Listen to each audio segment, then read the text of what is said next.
Okay, we're back on. Thank you. And one question I'd like to ask you is, what advice would you give to someone starting out in visual effects in television today? Oh, I'd say be very computer digital knowledgeable, and probably take a lot of artwork, if that's the kind of thing you want to get into. Either very familiar with art and the history of art, and the artist analyzing carefully how the lighting and the effect comes off of portraits and scenics. So artwork would be probably a basic, and the other would be the sheer mechanics of digital work, of being computer literate, but to a very high degree. And dedicated, that's all you do all your life is that job. That's the most important problem and the toughest to come by. Yeah, you seem to have been working on many things simultaneously. How were you able to Oh, handle yes, them we all? always had half a dozen shows. We had to in order to keep the business operating. So, yes, we always had half a dozen TV shows or a dozen. At one point, we had probably 18 weekly TV shows that we did the titles and optical work on, in addition to several features. So it's always been a multifaceted company in that respect, not just one show. It was always a lot, and television shows particularly require a lot of attention, and it gets to be sort of a factory kind of an operation once the pilots and the approvals have been made on all the styles. But then you turn it over and let her run. How has the business changed since you began? Oh, it's changed dramatically. I remember the change from silent to sound was huge. Then from black and white to color, from a cinematographer's point of view, was even bigger. And then from 35 millimeter motion picture to video has been the most dynamic change that I've seen. And as it's become easier, or there's more people involved in cinematography on the video end, video division of it, the capture, most the picture image capture has become so much easier, or so much simpler as far as anybody that wants to bad enough can get into doing it quite simply with the new video equipment. So the equipment does a lot of the work. Can you see the difference visually? Yes, you can. Oh, yes, of course. But primarily if direct comparison. If you see a film shot on 35 film or 70 projected, and alongside of it, that same image created in any other fashion, it's the others all suffer. I'm afraid digital has not achieved anywhere near what film is to a very critical eye. Do you think it ever will? Oh, yes. Oh, I think it'll surpass it. Oh, yeah. Eventually, yeah. Maybe not within my life. Oh, yeah, it will. What do you think? They're moving fast. I think they'll, within the next 10 years, they'll have eliminated film as a medium, as a capture medium, anyhow. What do you think will be the next jump after that? Oh, it'll be digital, obviously. And it'll be digital chip of some nature. Yeah. It's too easy to record now. Anything. Have audiences' expectations changed with the change in technologies? Oh, a good story hasn't changed the audience pleasures. So, but whether they're captured on film or on digital or however, I don't think that's that critical. But in seeing it in the venue of a theater as compared with sitting at home theater is a big difference. And I think even in a large theater like the Chinese or some of the major theaters, and particularly the Goldwyn Theater for the Academy, Motion Picture Academy, is superior to any of the Cineplexes or that type of thing. The Cineplex is sort of an in-between for me, between television at home and the theater experience. What do you consider the epitome of a special effect? Something that's convincing and different. I suppose different is probably and that captures your imagination, makes you think. Is there one in particular that really resonates for you? Oh, gosh. I can't bring any to mind, but there's No, I can't. Sorry, that's too bad. Oh yeah, I can remember when on what am I thinking now? On 2001, when the ape picked up the hammer or the club. That was a great visual for me. I'm sure you're looking for a visual effect, but that was as close as I could come. You mentioned this briefly, the advent of color to... The advent of color from a cinematographer's point of view was, again, a change in attitude, where with black and white, you literally had to light the subjects in order to achieve the pretty picture. When color came in, it became much easier to just flat light and let the color create the illusion or create the image. So it's a different attitude, different thinking on lighting and on what your picture should look like. How did it affect what you did? The which? How did it affect what you did? Oh, it, how did color? It made more work for us on an optical printer basis because we had used separations at the time and had to do each job 3 times, 3 black and white times with filters. So it was more work in that respect. From a cinematographer's point of view, it was just different. Just like lighting for digital is, or lighting for a image capture of digitals, a little bit different than lighting for film. And what about the difference between film and television? Were there certain things that you had to do specifically for television? Yes, you couldn't handle the contrast on television. High con, meaning white shirts and black coats, and the pattern from checkered patterns and striped patterns did not reproduce well. So it was more costuming than and contrast than anything else. But in terms of effects or opticals? That didn't. I don't see that that's changed that much. That is, the digital or the creating the images electronically, computer-driven graphics is a lot different than hand painting and creating them on directly on film. But that's just the way it is. And they are different. And, they're just as good, but they're different. Yeah. Talk a little bit about working with editors, how you would work with an editor. Oh, with editors,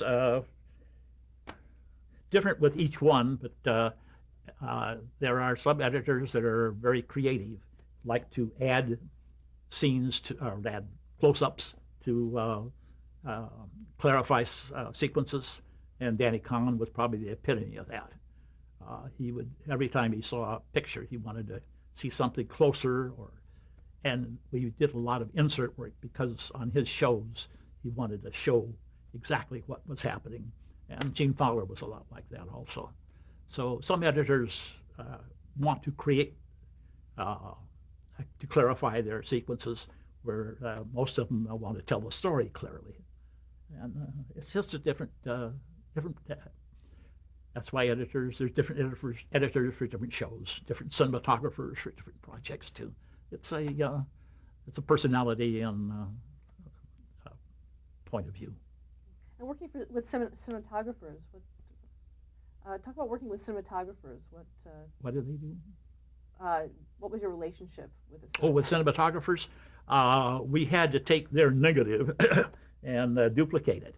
And sometimes we ran into difficulties with the cinematographer when it didn't look as close to original as he had hoped, and they would frown down on us. And others said, "Boy, that's a nice way to make it. You made my show look good."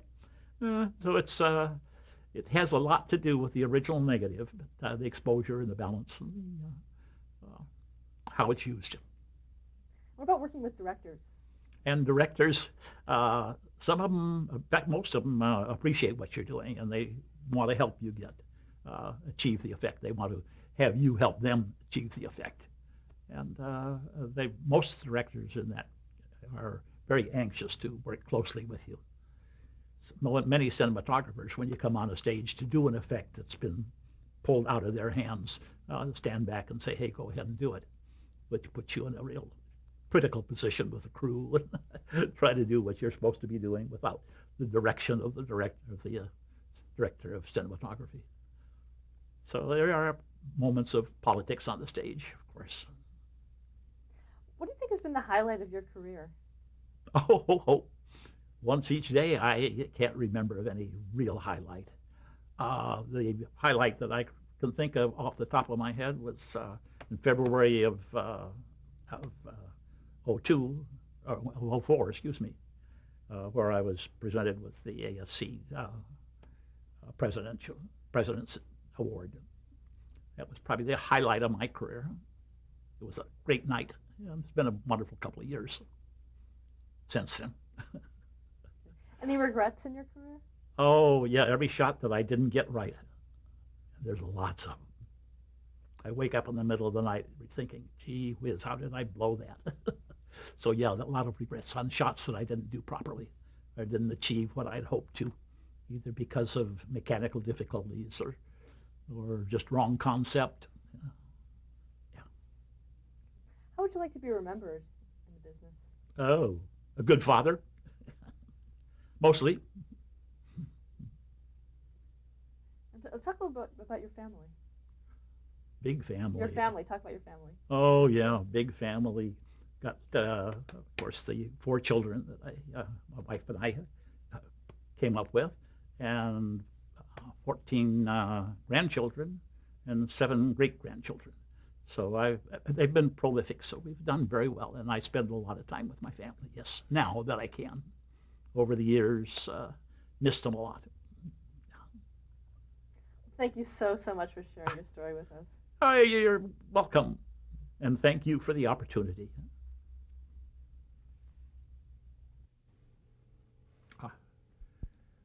This picture was probably taken in about 1926, when I was about 6 years old, and my brother, a little younger, was 4.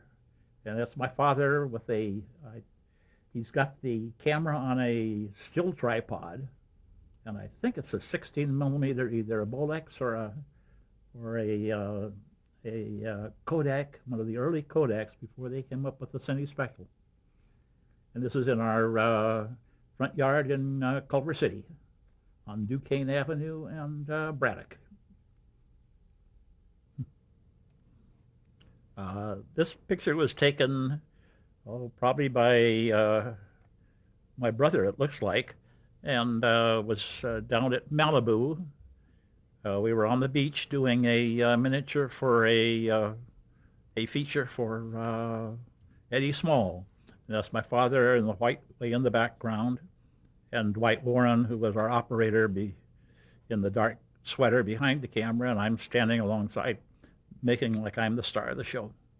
And notice the fishing pole, we were also having fun while we were working. This shot was taken when I was still in the Navy, and it was right at the end of the war, probably 1940, late 45, and we were out on the at Marina del Rey, right at the end of the causeway there, where they have Bologna Creek runs into, and we were doing some miniature work, miniature airplane work for the ditching of aircraft for the Navy, and we were shooting a miniature, several different aircraft, showing how to ditch, and we had them on wires and we're dropping them into the ocean. This was probably taken in about 1946 or 47, and that's a sort of a jury-rigged optical printer with a 16 millimeter projector on the left and a 35 millimeter Bell and Howell camera on the right. And this was one of the very early blow-up optical printers. And I assembled this on Cosmo Street when we were located there, as well as at General Service Studio. Paul, you're going to tell me what his last name is? Newman. Paul, why don't I get it? Paul Newman. Paul Newman, thank you. Boy. This is sort of my pride and joy shot. It's with Paul Newman and Dee Dee Allen. I'm showing him a little bit, or trying to explain to him a little bit of what I'm expecting to shoot for his, he was directing a production, and we were on second unit down again at the beach at, this was probably at Zuma Beach. This is a photograph of the Enterprise taken from a frame right out of the film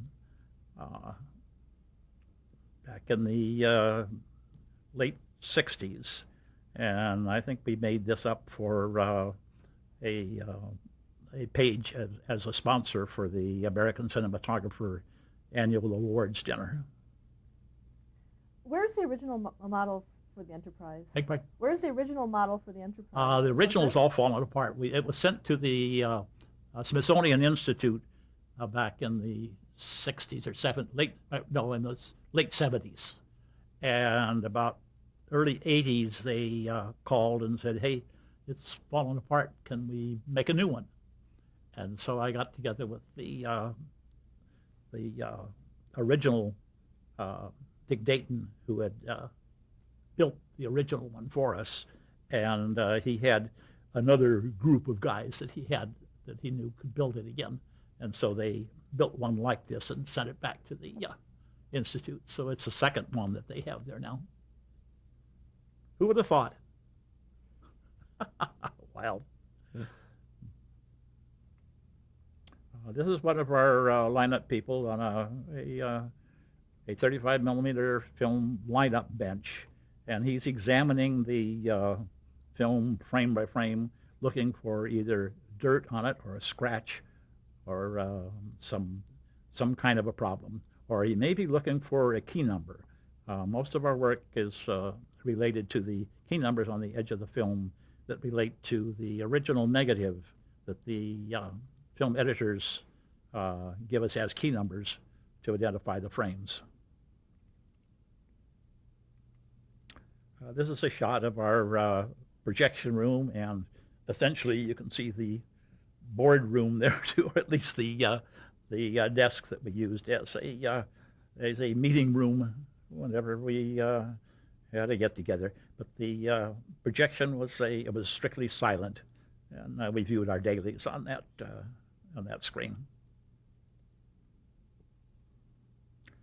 This is an operator at one of our double head Hawkesbury optical printers.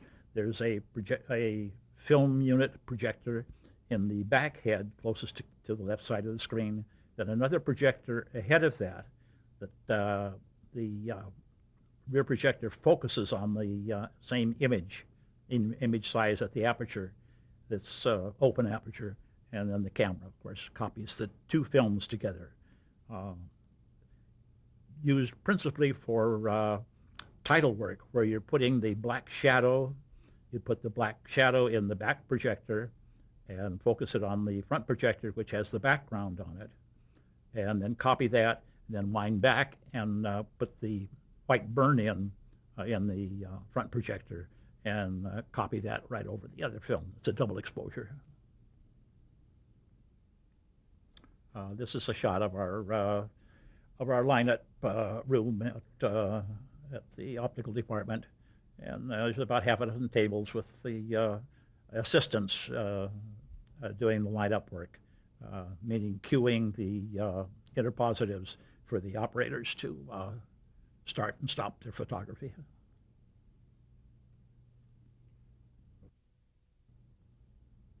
This is a picture of Howie Anderson with a double head optical printer, just a different angle from the one that you saw previously. This is a shot of a BNCR. It was a Mitchell camera that was converted to a reflex viewer and silent, of course, for sound picture, and was used principally on the 3 camera shows. And yours truly is just resting, as you can tell.